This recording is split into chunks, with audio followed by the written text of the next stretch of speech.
The king ordered the slave to kneel before the entire royal court. Mara had been accused of stealing the crown of Dawn, the most protected treasure in the kingdom, and every piece of evidence seemed to prove she was guilty. Hundreds of nobles watched as she was forced toward the marble floor. But just before her knees touched the ground, the captain of the royal guard suddenly saw something hanging around her neck. His expression changed. He lowered his sword. Then every royal guard in the hall did the same.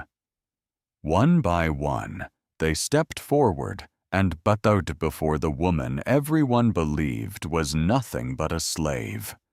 The king stared at them in disbelief. He had no idea why his own guards had chosen to honor her instead of obeying him.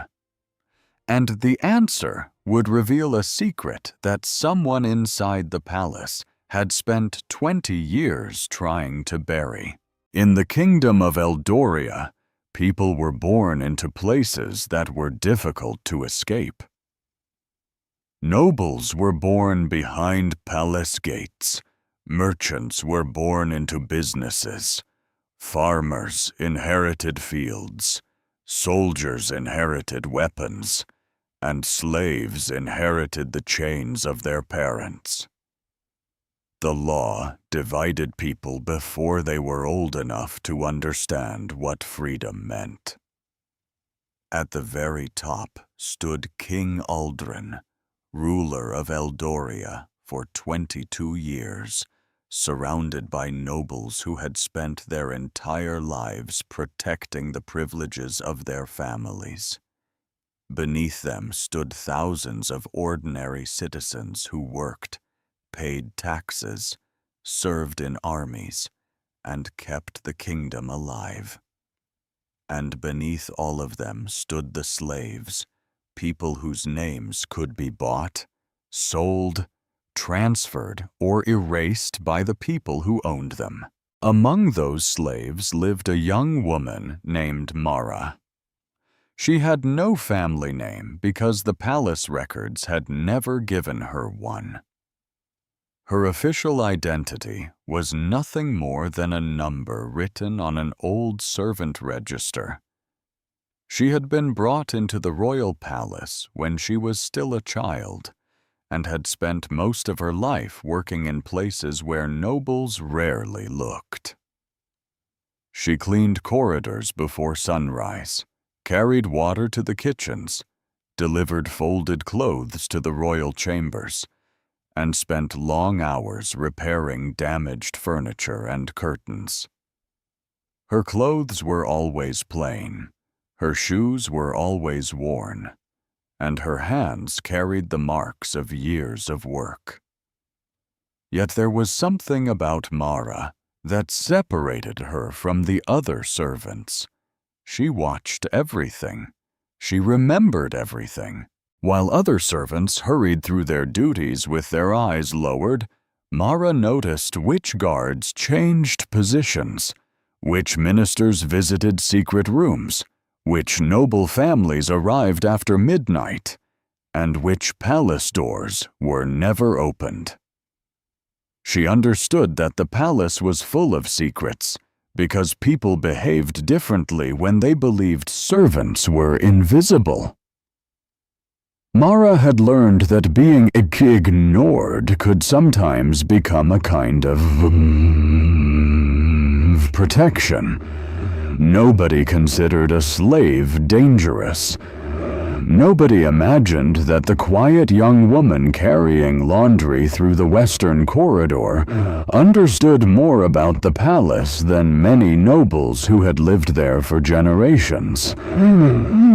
Her greatest secret was something she had discovered when she was 12. During a violent winter storm, the palace steward had sent her into an abandoned storage chamber beneath the eastern wing. While moving old wooden crates, Mara had noticed a section of stone wall that did not match the rest.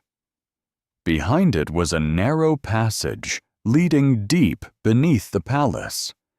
She had followed the passage until she reached a massive underground chamber filled with carvings. The walls showed the history of a royal family that official records claimed had disappeared more than a century earlier. The symbol appeared everywhere. A silver sun surrounded by 7 narrow rays. Mara had seen the same symbol on an old wooden pendant that she had worn since childhood. She had never known where the pendant came from. It had been the only object she possessed when she first entered the palace. Her memories of her earliest years were almost completely empty. She remembered a woman's hands, the smell of smoke, and the sound of horses moving through snow. After that, everything became darkness. Mara never told anyone about the underground chamber. Instead, she began secretly studying old books whenever she cleaned the royal library. Slowly, she discovered that the symbol belonged to the first house of Eldoria, the dynasty that had ruled the kingdom before King Aldren's ancestors. Official history claimed the first house had been destroyed during a rebellion. Every member of the family was believed to have died. The current royal family had supposedly rescued the kingdom from chaos and restored peace. But the records Mara discovered contained contradictions. Some documents had been removed from their bindings. Certain pages had been cut away. Several names had been scratched out, and every record mentioning the last princess of the first house had been deliberately destroyed. Mara became convinced that someone had wanted the princess forgotten. She did not know why. Then, 20 years after the disappearance of the first house, the mystery began to return. On the morning of Eldoria's most important royal festival, King Aldren announced that the Crown of Dawn would be displayed before the court.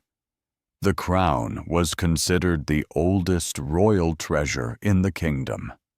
It was not worn during ordinary ceremonies. It was kept inside a heavily guarded treasury and brought out only during events that involved the succession of the throne. The entire capital celebrated. Nobles arrived from distant provinces.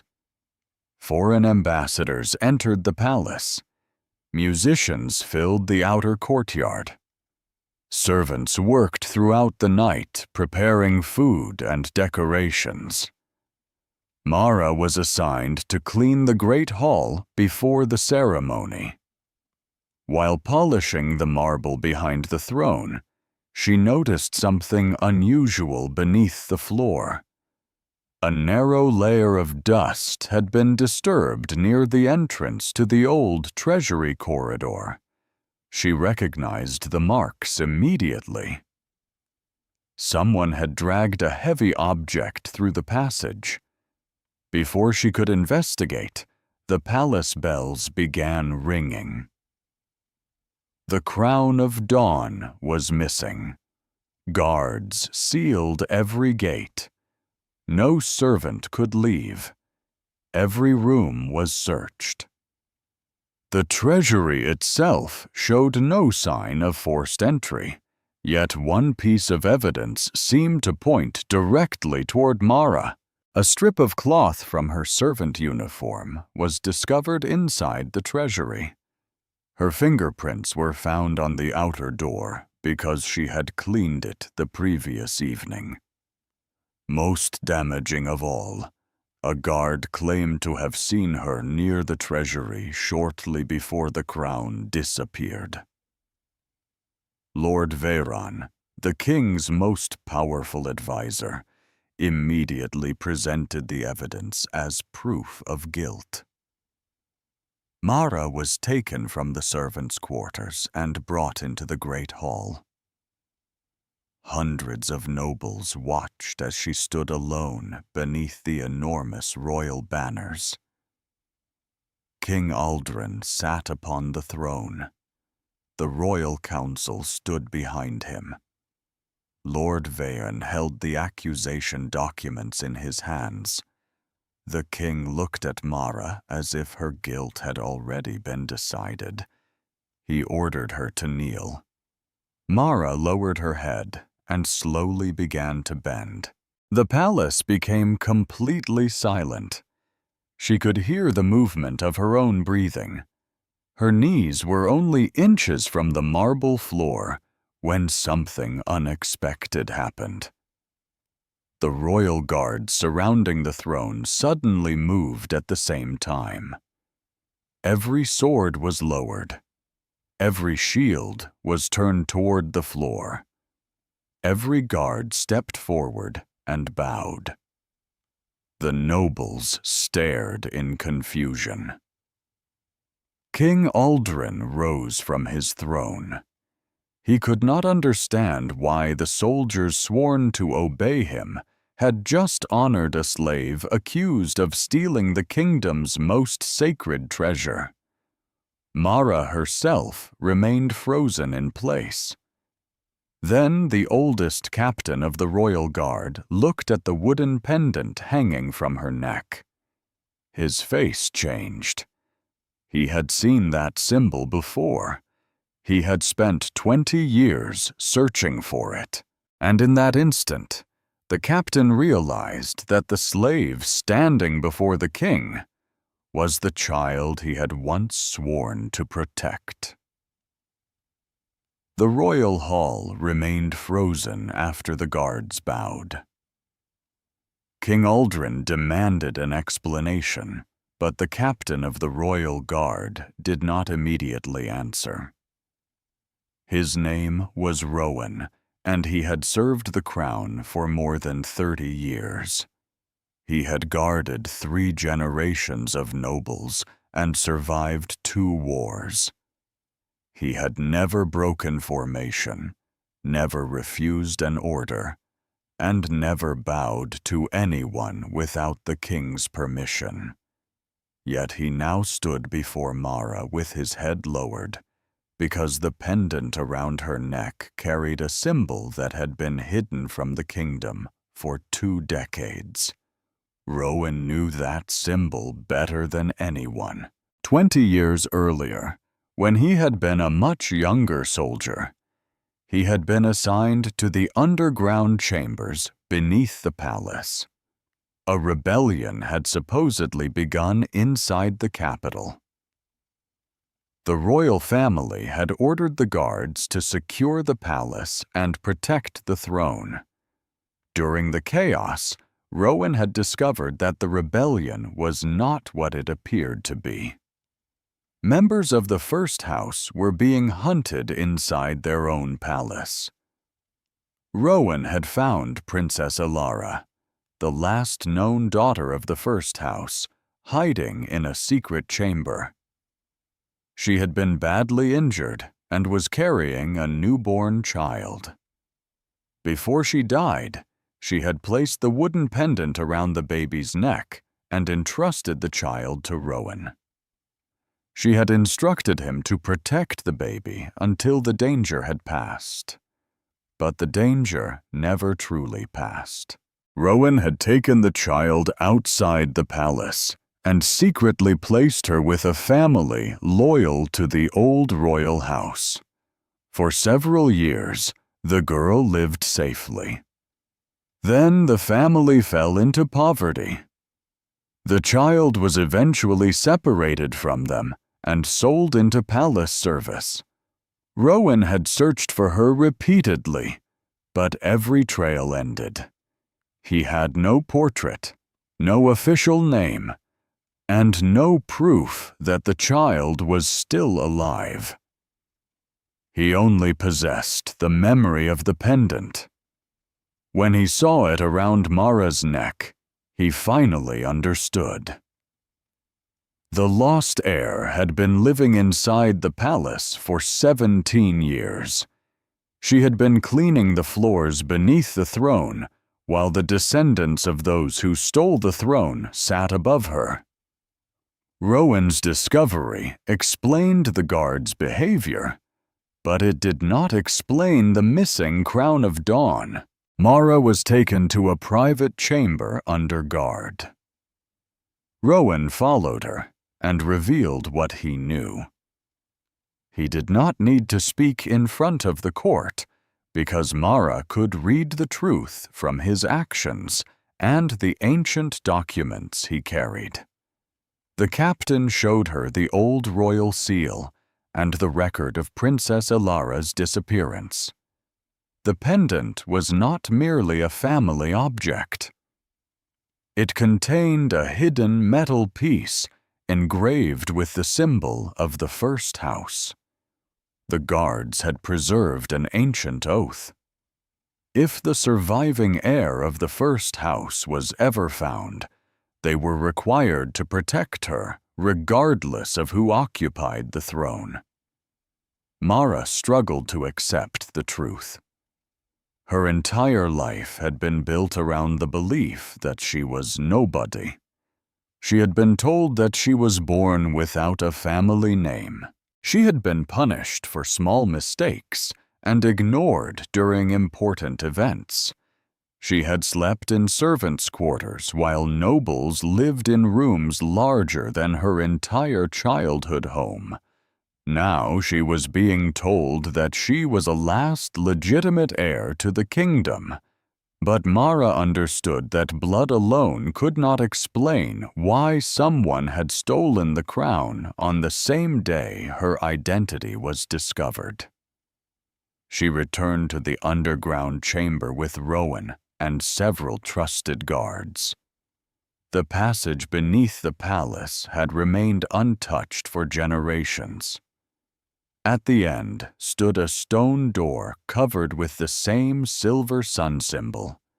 Mara placed the pendant against it. The door opened. Inside was an ancient archive containing sealed documents, royal maps, letters, and records from before the current dynasty. The truth was devastating.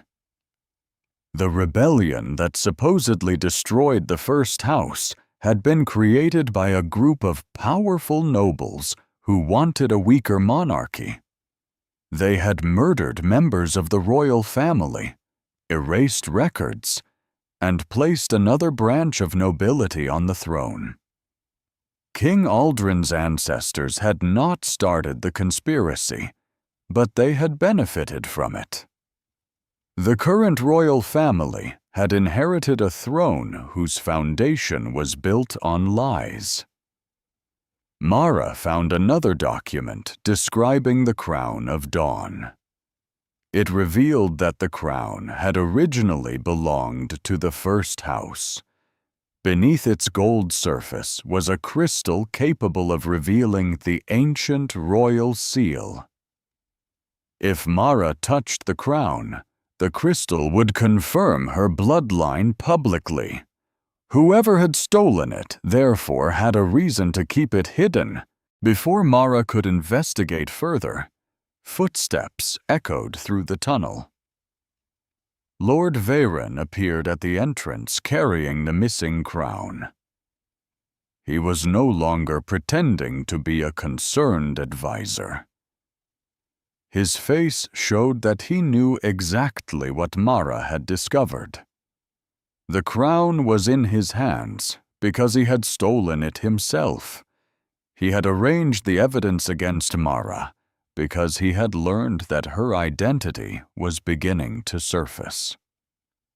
Veyran's family had been connected to the original conspiracy, and for decades he had protected the secret because the survival of his influence depended on it.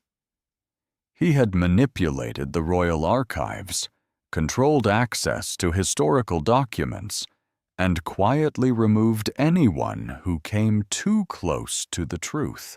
Mara realized that the accusation of theft had never really been about the crown. It had been an attempt to destroy the one person whose existence threatened the entire political structure of Eldoria. Veyran tried to destroy the underground records, but Rowan and the guards stopped him.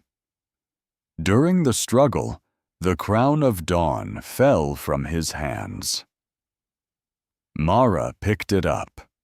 The hidden crystal immediately began to glow.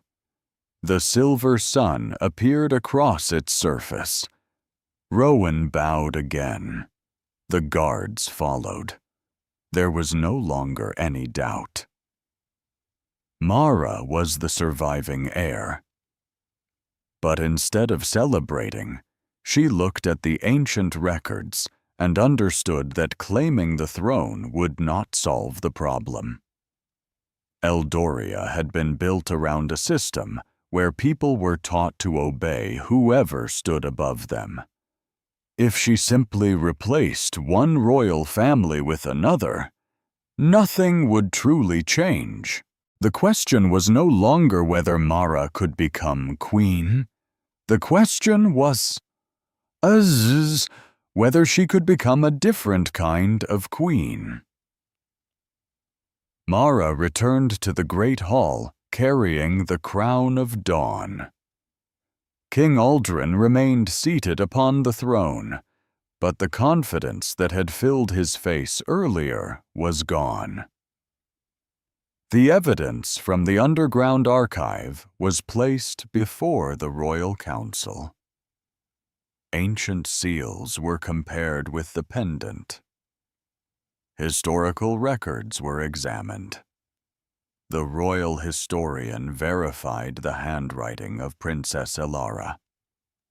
The crown of dawn revealed the same symbol found on the pendant.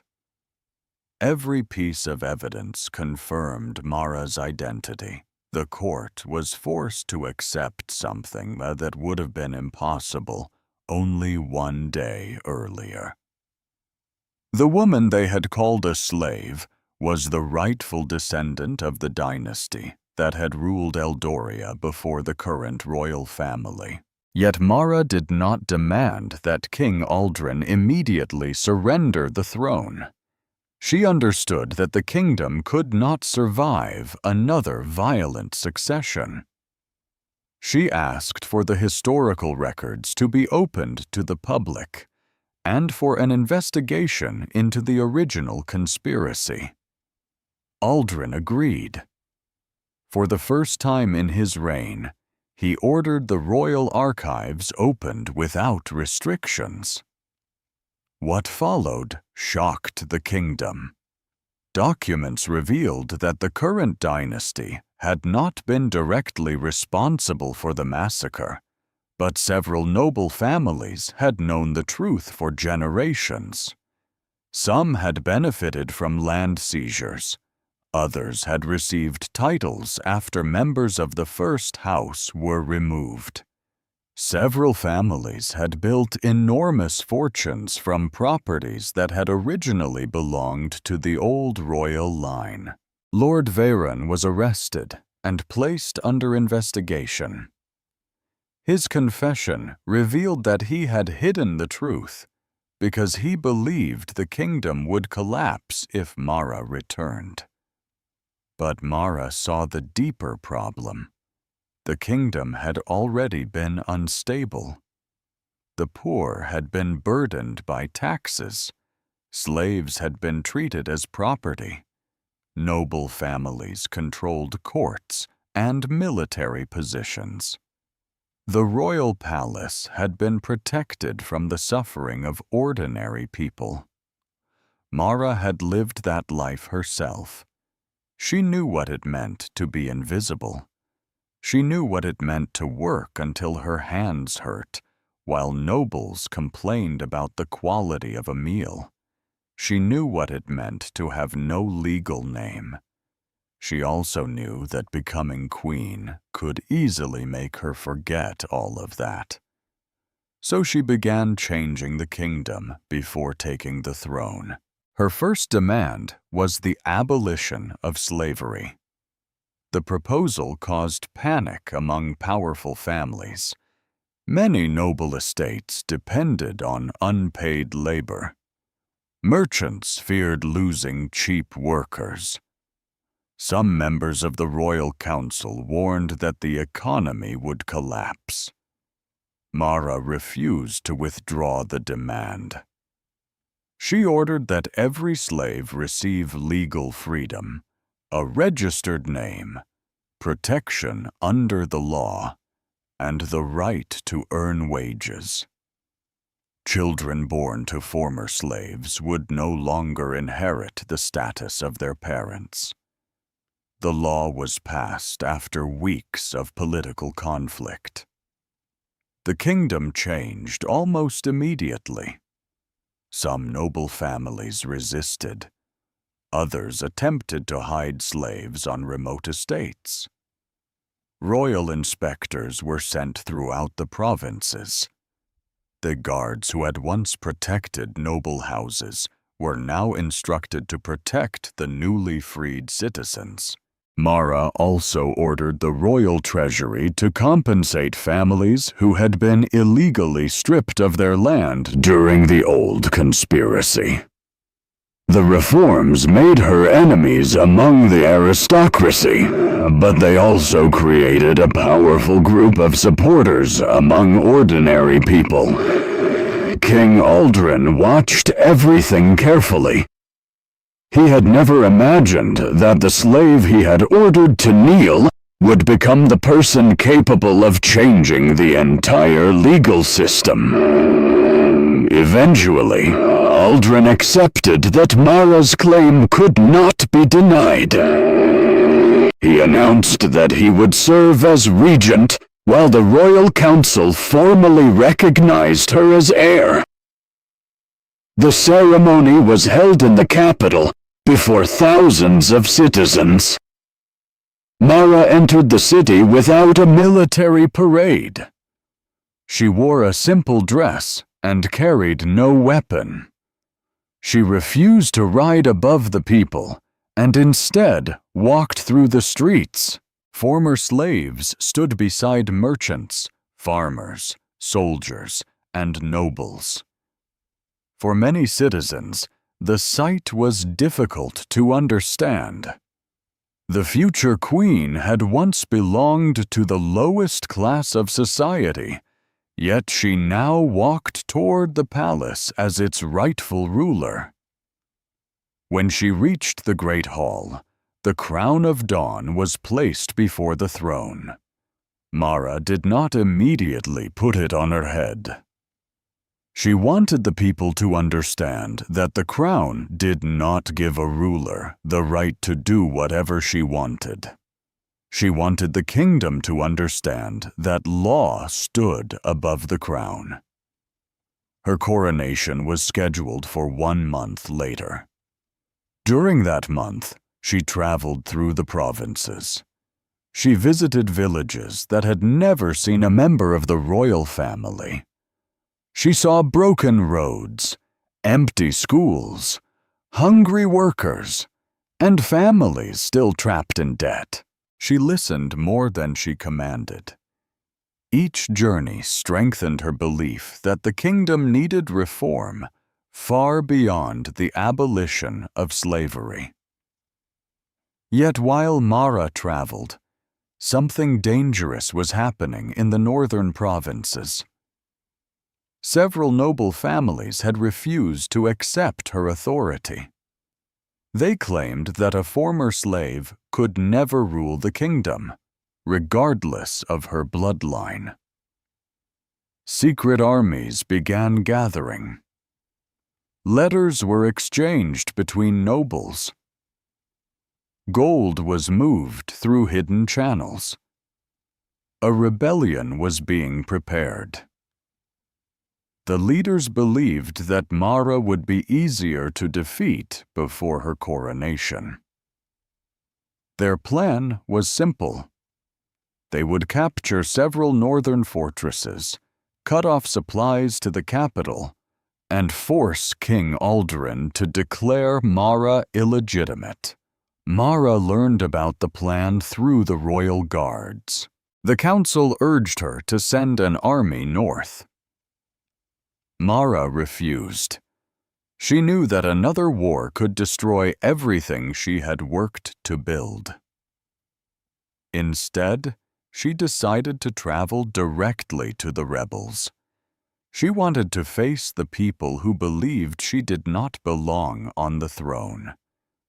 She would not go as a conquering princess. She would go as the woman who had once stood where they stood, and she would force them to decide whether they were willing to fight a kingdom that was finally becoming their own. Mara traveled north with only a small group of royal guards. Sir Rowan accompanied her despite his age. The journey took several days, and during that time, Mara saw the kingdom differently than she had from the palace. The roads were damaged. Villages had been neglected. Farmers were struggling to survive under taxes created by noble estates. In one town, Mara discovered that several families had lost their homes because they could not pay old debts. In another, former slaves were still being forced to work because local officials refused to recognize the new freedom law. Mara ordered the officials arrested. She also ordered the families to receive temporary shelter and food from the royal treasury. These actions spread quickly through the northern provinces. People began to realize that the new heir was not simply fighting for a crown. She was fighting for a different relationship between the crown and the people. When Mara finally reached the largest rebel fortress, its gates remained closed. Thousands of soldiers stood on the walls. The noble commanders expected an attack. Instead, Mara stopped the royal army outside the fortress and entered alone with Sir Rowan. The rebels were shocked. They had prepared for war, not negotiation. Mara brought the crown of dawn with her. She placed it in the center of the fortress chamber and allowed the ancient crystal to reveal the royal seal. The oldest noble present recognized the symbol immediately. His family had preserved documents from the first house for generations. He admitted that the rebellion was based on a lie. The current royal dynasty was legitimate only because the true heir had been believed dead. Mara could have demanded the surrender of every noble in the fortress. She could have used the moment to punish families connected to the old conspiracy. Instead, she offered a path to peace. Nobles who surrendered peacefully would keep their titles under the new law.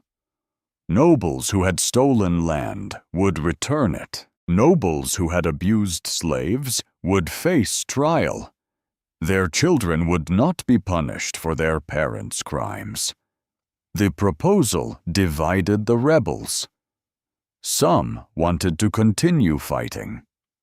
Others realized that the old system was already collapsing. Soldiers began leaving the fortress. Within 2 days, most of the rebel army had surrendered. The rebellion ended without a major battle. Mara returned to the capital as the recognized heir.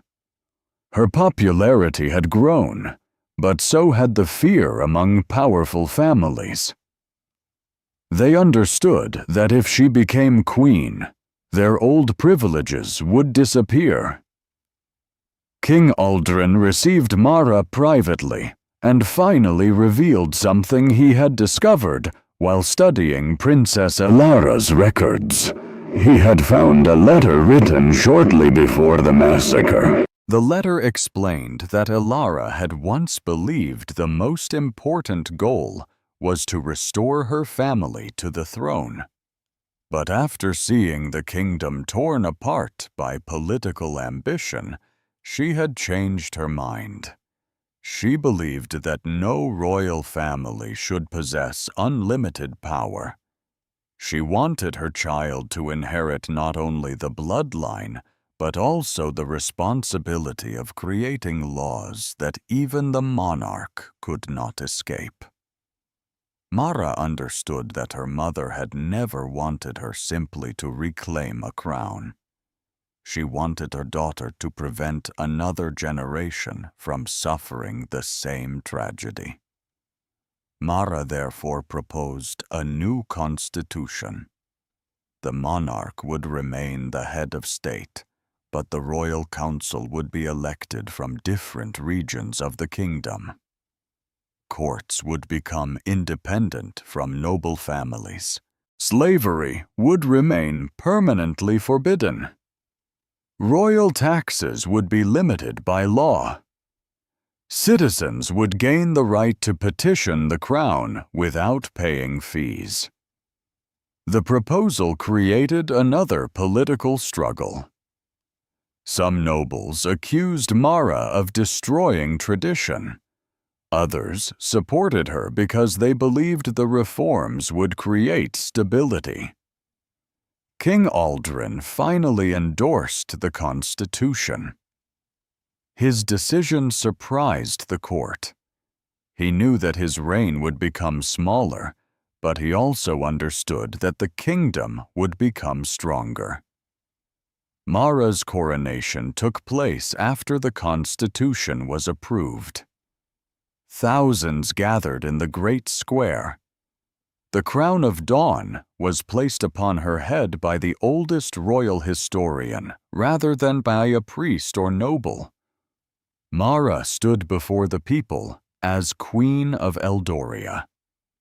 The royal guards bowed, the nobles bowed, the former slaves bowed.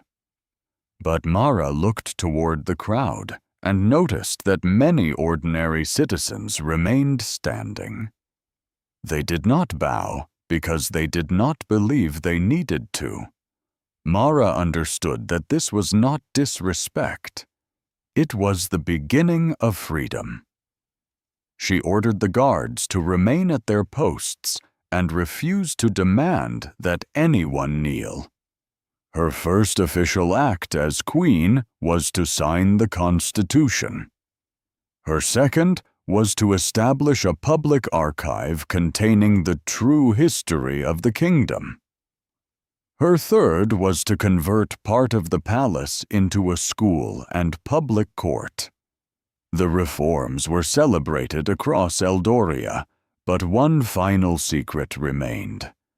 Mara's mother's last letter contained a warning about another person who knew that she had survived. Lord Veyran had been part of the old conspiracy, but he was not the person Princess Elara had feared most.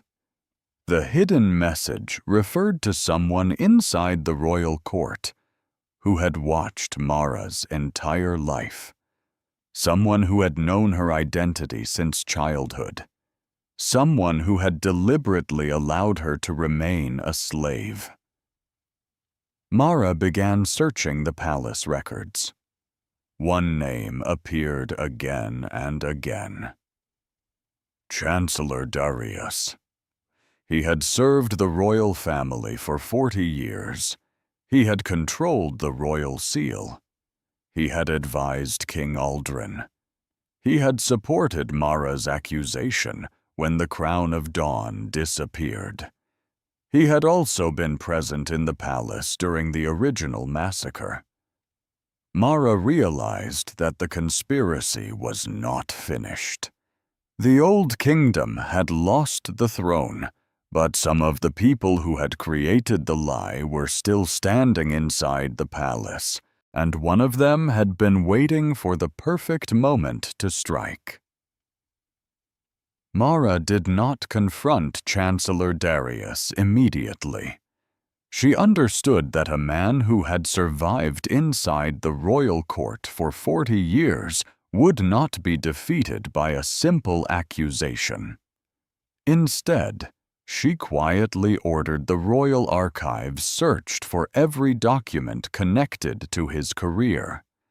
The records revealed a pattern. Darius had been a young clerk during the massacre. His name appeared on a witness list that had later been destroyed. He had received a royal position shortly after the current dynasty took power. Over the decades, he had risen until he became keeper of the royal seal and one of the king's closest advisors. More importantly, Darius had controlled which historical documents reached the royal council. Mara realized that he had been one of the people protecting the secret from the beginning. When confronted with the evidence, Darius finally admitted that he had known Mara's identity for 17 years. He had recognized the pendant when she first entered the palace. He had known that the child of Princess Elara had survived. Yet he had chosen not to reveal the truth. His reasoning was not simply greed. Darius believed the return of the first house would destroy Eldoria. He had witnessed the chaos of the original rebellion and believed that stability was more important than justice. He had therefore convinced himself that allowing Mara to live as a slave was a necessary sacrifice. Mara understood the danger of that belief. It was the same kind of thinking that had created the original conspiracy. People in power could always invent a reason why someone else needed to suffer. Darius had never considered Mara's life valuable enough to risk the stability of his world. But the truth was now stronger than his fear. Darius had one final plan. He had secretly contacted noble families who opposed the Constitution. They planned to capture the palace during the Unity Ceremony, when every provincial leader would gather in the capital. They intended to kill Mara, blame the attack on foreign enemies, and restore the old political system. The ceremony could not be cancelled without creating panic. Mara therefore decided to continue as planned. She changed the guard assignments and secretly replaced several officers whose loyalty was uncertain. She also ordered the palace gates to remain open so citizens could witness the ceremony. On the morning of the Unity Ceremony, thousands entered the capital. Nobles arrived in decorated carriages. Provincial leaders gathered in the Great Hall. The crown of dawn was displayed beneath the royal banners. Mara stood beside King Aldren. She wore the same simple style of clothing she had preferred since becoming queen. She did not want jewels to separate her from the people. The ceremony began peacefully. Then the palace bells rang 3 times. The conspirators moved. Several guards loyal to Darius closed the main doors. Armed men appeared in the corridors. The council members were surrounded. Darius ordered the royal guard to seize Mara. For a moment, the palace returned to the same atmosphere that had existed on the day Mara was accused of stealing the crown. The difference was that the guards were no longer the same. Many had been recruited from families who had suffered under the old system. They had served beside Mara during her travels. They had seen her protect people who had never been allowed near the palace. They understood what the Constitution meant. When Darius ordered them to arrest her, they did not move. One guard lowered his weapon, then another, then another. Soon the entire royal guard lowered their weapons and bowed before Mara. The same impossible scene happened again, but this time everyone understood its meaning. They were not bowing simply because Mara was royal. They were recognizing the authority of the law she represented. Darius realized that he had lost. His influence had depended on fear and secrecy. The new royal guard depended on trust. The conspirators were arrested without a battle. Mara ordered public trials. She refused to allow secret executions because she wanted the kingdom to witness the truth. Every piece of evidence was presented before the people. Darius's records were opened. His role in hiding Mara's identity was exposed. The remaining noble conspirators were identified. The citizens learned how the first house had been overthrown and how the truth had been hidden for generations. The trials lasted several months. Some conspirators were imprisoned. Others lost their titles and property. A few were found to have acted under coercion and were released. Mara refused to punish innocent family members for crimes committed by their ancestors. This became one of the most important principles of her reign. Justice, she believed, had to punish actions, not bloodlines. King Aldren eventually announced that he would formally retire. He surrendered his remaining authority to Mara and accepted a ceremonial position as guardian of the royal archives. He spent the final years of his life helping preserve the history he had once unknowingly inherited. Mara became the undisputed Queen of Eldoria. Yet she never forgot the day she had stood before Aldren as a slave. She remembered the marble floor. She remembered the humiliation.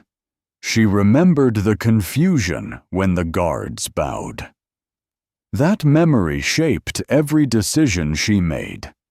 She refused to create new classes of servants. She limited the power of the royal household.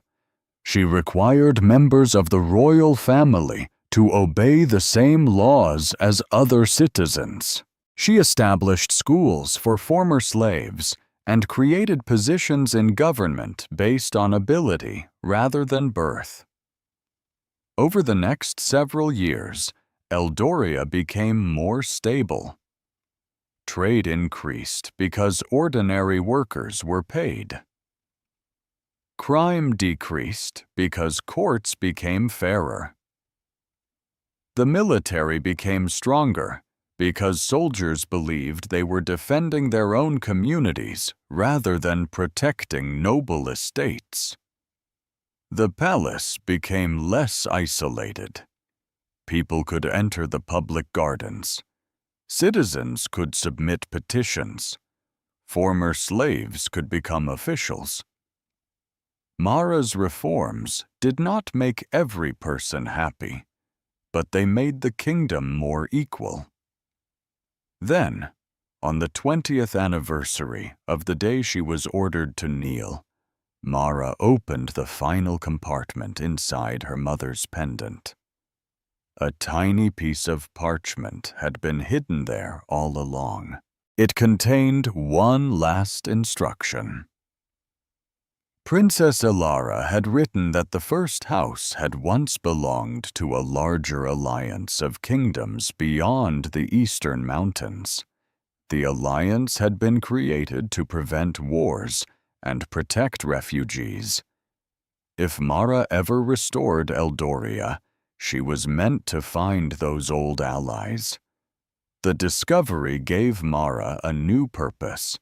She had reclaimed the throne, but she had not yet completed her mother's final dream.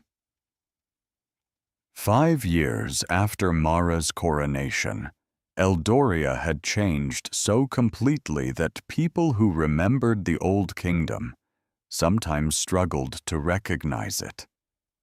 Slavery had disappeared. The old servant registers had been destroyed and replaced with citizenship records. Children born to vendor slaves attended schools beside the children of merchants and minor nobles. The royal court still existed, but its power was limited by the Constitution. Nobles remained wealthy, but wealth no longer gave them automatic control over courts. The royal guards still protected the palace, but their oath had changed forever. They no longer swore blind loyalty to the person sitting on the throne. They swore loyalty to the kingdom, the Constitution, and the people. Mara had kept the original crown of dawn in the royal treasury. She rarely wore it. She believed that a crown should remind a ruler of responsibility rather than make a ruler feel superior. Her most treasured possession remained the small wooden pendant that had survived her childhood. She kept it in a private chest beside the gray servant dress she had worn on the day she was accused of stealing the crown. She wanted to remember both objects together. The pendant represented the truth of her birth. The dress represented the life that had shaped her. Without one, the other would have meant very little. One spring morning, Mara traveled east beyond the mountains described in her mother's final message.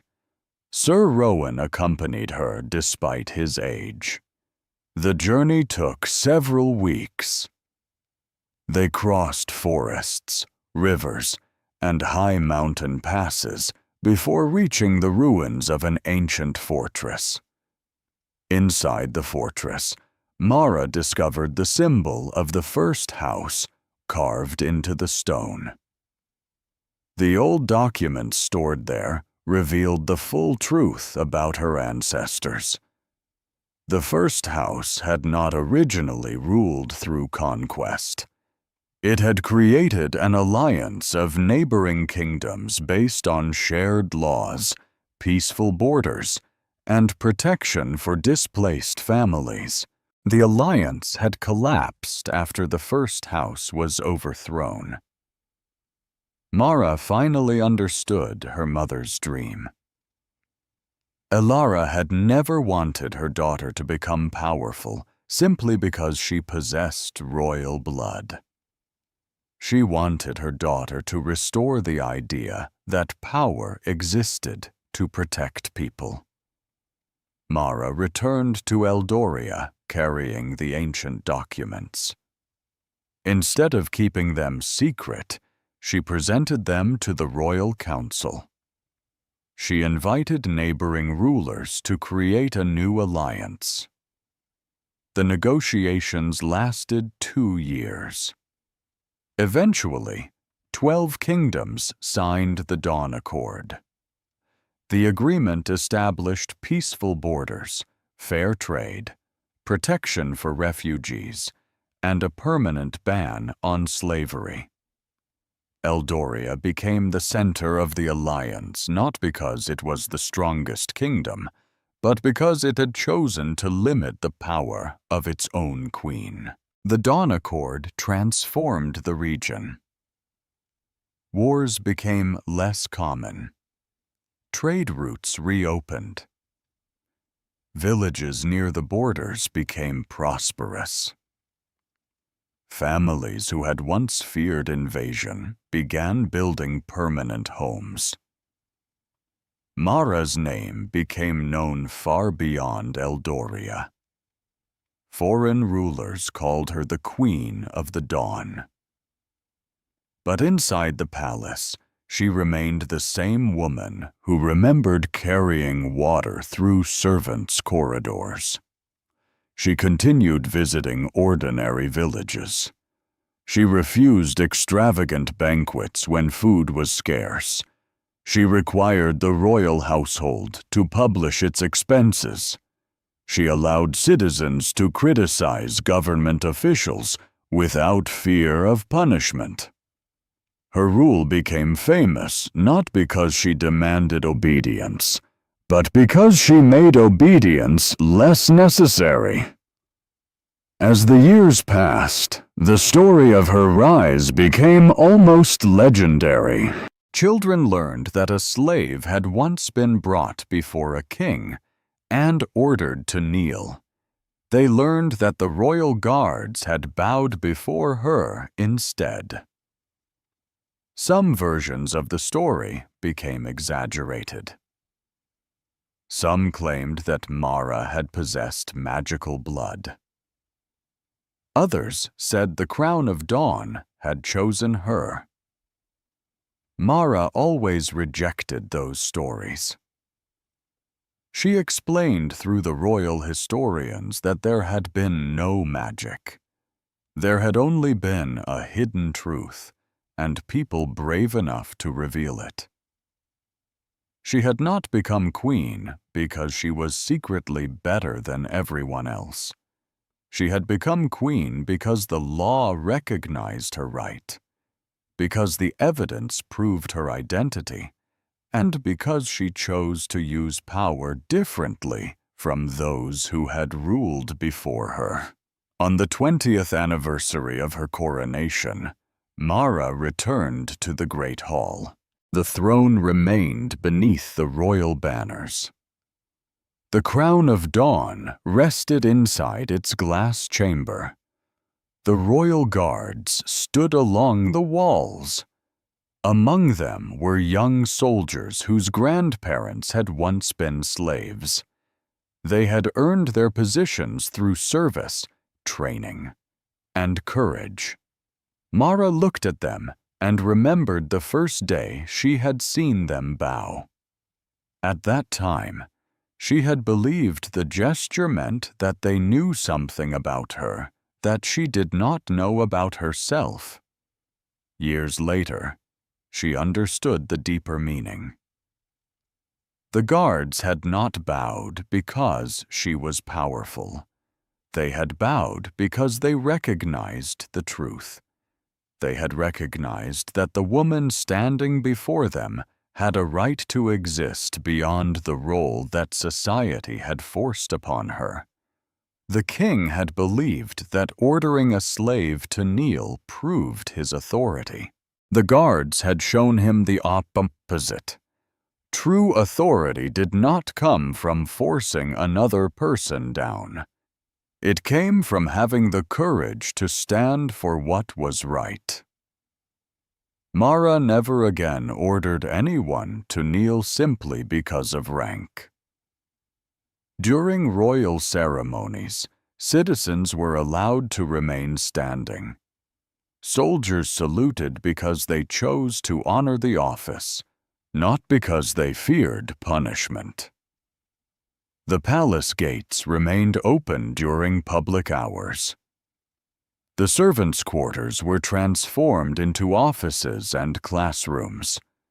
The old underground chamber became a historical museum where citizens could read the records that had once been hidden from them. At the center of that museum stood a simple stone plaque describing the beginning of the new era. It did not mention Mara's royal blood first. It described her as the woman who had lived among the lowest people in the kingdom and had carried their suffering into the highest place of power.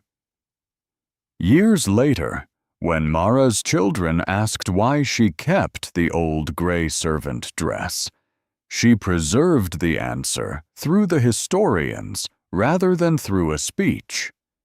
The dress reminded her that a person's value could never be determined by status. The pendant reminded her that truth could survive even when people tried to erase it. The crown reminded her that power without responsibility was dangerous. And the marble floor of the Great Hall reminded her of the moment when her entire life had changed. Mara eventually grew old.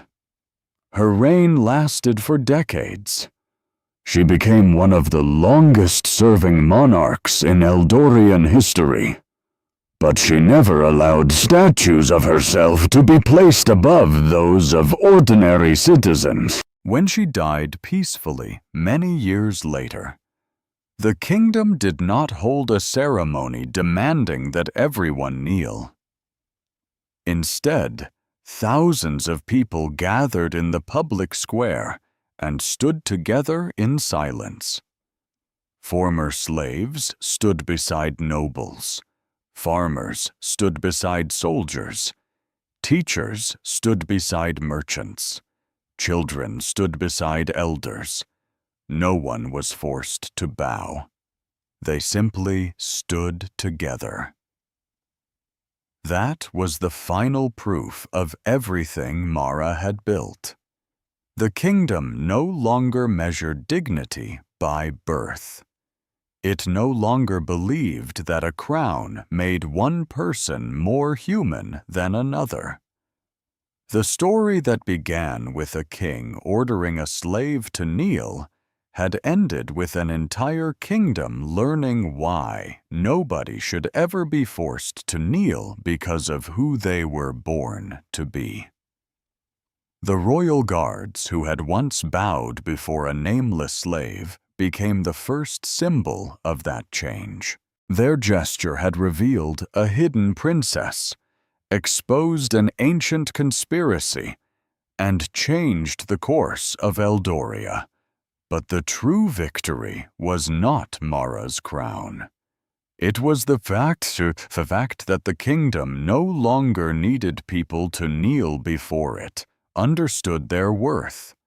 And that was why, generations later, when historians told the story of the mysterious slave who stood before the throne, they did not end with the revelation that she had royal blood. They ended with the moment she had every opportunity to become the kind of ruler who demanded submission, yet chose instead to build a kingdom where freedom belonged to everyone. The woman once considered property became queen. The queen became a reformer. The reformer became the founder of a new alliance. And the slave who had been ordered to kneel became the ruler who made sure no person in Eldoria would ever again be treated as property. The crown of Dawn remained in the royal treasury for centuries. Whenever it was displayed, the historians told visitors the same lesson. A crown can reveal who has the right to rule, but only character reveals whether that person deserves to lead. Mara had inherited a throne, but she earned a kingdom. And the day the royal guards bowed before her was remembered forever, not because a slave had secretly been a princess, but because for the first time in Eldorian history, the people saw that the person standing at the bottom could rise to the highest place without pushing anyone else down.